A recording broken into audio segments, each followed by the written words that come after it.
What's happening, guys? My name is OTG, and well, today is episode number 1 of my Premier League predictions series, where I basically am going to give my verdict of what will happen on the Saturday 18th of August, all the way to Monday the 20th of August.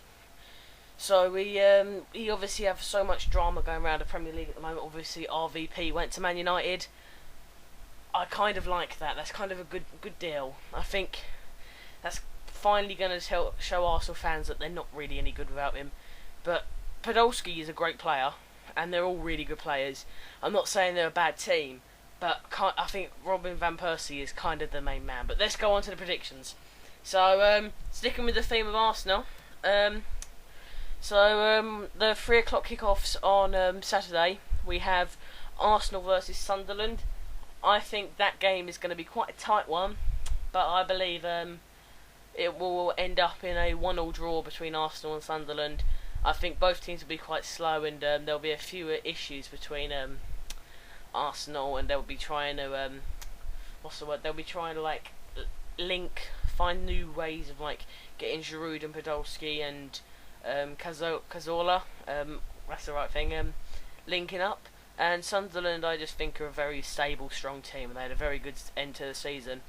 Then you've got Fulham, Norwich, two teams that I'm expecting to get quite mid-table finishes this season. I don't think that there's much that either of them will be expecting. Fulham might challenge for a Europa League spot, very unlikely with the class that's in this season. But I'd say it will end up in a... I'll go for 2-1. 2-1 victory for Norwich City. I think that Fulham have lacked the class recently, but Fulham will always start off seasons quite badly and start to build up as it goes along. Then you have QPR and Swansea. QPR obviously had that horrible defeat against Man City on the last day of the season. I really did think they won it, but they ended up sadly losing 3-2. So and then you have Swansea, who had a really strong start, and obviously losing Brendan Rodgers could affect them in multiple ways this season. But let's see what happens. I would say Swansea, quite a good team. I'd say a 1-0 victory for Swansea. QPR having a few issues.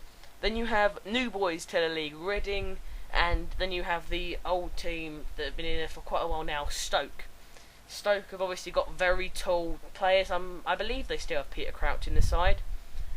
You also then have Reading, who are trying to get Shane Long and have got very, very classy players. Very strong team. Should have really made it up to the Premier League before, but Swansea took it away from them. So this could be interesting. I believe Reading will start off quite strong, and I will hazard of a guess that it will be a 1-1 draw for Reading and Stoke. West Brom and Liverpool, it will be quite a good confrontation. But West Brom are always quite a strong team. Liverpool obviously have got Brendan Rodgers as their new manager, and Luis Suarez is obviously a Liverpool player, and Liverpool really rely on Luis Suarez quite a lot. So I'm going to go and hazard of a guess that West Brom probably aren't going to have the best of seasons. Obviously last year was their best one because they didn't get relegated, because they normally have a pattern. Liverpool obviously are getting all these new team. They've got Joe Allen. I'll hazard of a guess and say Liverpool win 2-0 in that one. Then you have the Battle of the Clarets, as it used to be known as, West Brom and Aston Villa. Aston Villa obviously lost Emil Heskey, horrible for them, joking. But Aston Villa have got Agbon Lahore and Darren Bent. They've got some really good talent, but they just never seem to use it, and that could be a downfall. West Ham are coming up. They've got Zaha, they've got Carlton Cole, they've got I believe Andy Carroll's gone there as well, and obviously they have Kevin Nolan. I'm going to hazard of a guess and say it will be a 1-1 draw. Both teams starting off quite stable. Then you have what I would have to say would be the biggest match of the weekend. It's the I believe that is the 5:30 kickoff, and you have Newcastle United versus Tottenham Hotspurs. Both teams finished amazingly well last season. I can't separate them. You got Cisse on Newcastle. Adebayor does go to Tottenham. That would be great for them. But Tottenham has got Bale, Van der Vaart, If they still have Modric, that'd be great for them. So I'll hazard a guess and say a 1-1 draw over there. Then you have Sunday's matches where you have Wigan and Chelsea. It's kicking off. Wigan haven't got much of a chance. They might lose Moses. I think they lost Rodallega to some club. Fulham got Rodallega. So Chelsea, I'm going to have to. This is going to be a big one. 4-1 to Chelsea on that match. Then you have Man City versus Southampton. Man City have only signed Jack Rodwell. Southampton have got Klein, other young players, really strong talents. But it's still not going to compete with the money of Man City.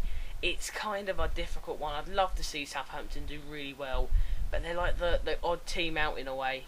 Every team that's got promoted this season been in the Premier League, so already, so there's no inexperience. But Southampton were the ones that have been longest away. Man City obviously have got the money and they've got the class, so I'm going to have to go with a 2-1 victory for Man City here. I think Southampton will definitely give them a challenge. Then you've got the Monday night fixture. Obviously at 8 o'clock kick-off. Everton versus Man United.